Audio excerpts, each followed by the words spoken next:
Comment peut-on différencier le désir, l'attraction physique de l'amour? Souvent, nous sommes attirés par quelqu'un parce que nous avions des relations spirituelles dans d'autres vies.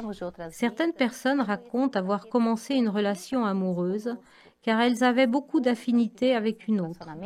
Mais ensuite, elles s'aperçoivent qu'au fond, ces deux personnes ne devaient être que deux grandes amies, et seulement des amies. Que s'est-il donc passé? Pourquoi cette confusion? C'est parce que dans d'autres vies, souvent, nous avons été frères de cette personne. Nous avons été son père ou son fils, son petit-fils ou son grand-père.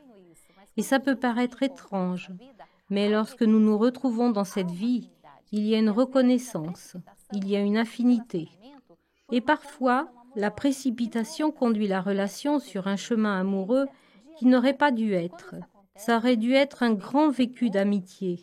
Quand les deux se respectent, quand personne ne se blesse, le mal est moindre.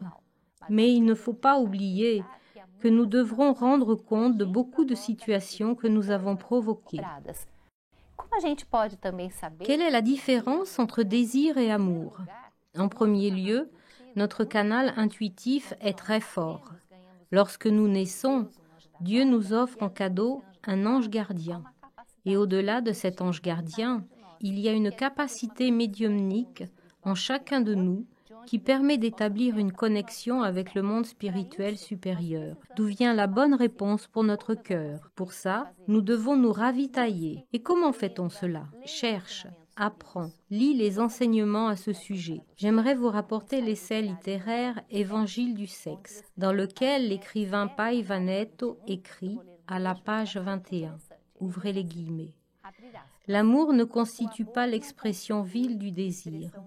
Il se situe bien au-delà, au-dessus des équivoques terriens, tout en habitant l'être humain, le conservant moralement vivant.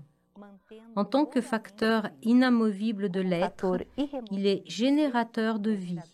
Étant partout, il est tout. Fermez les guillemets. Alors, il y a l'amour.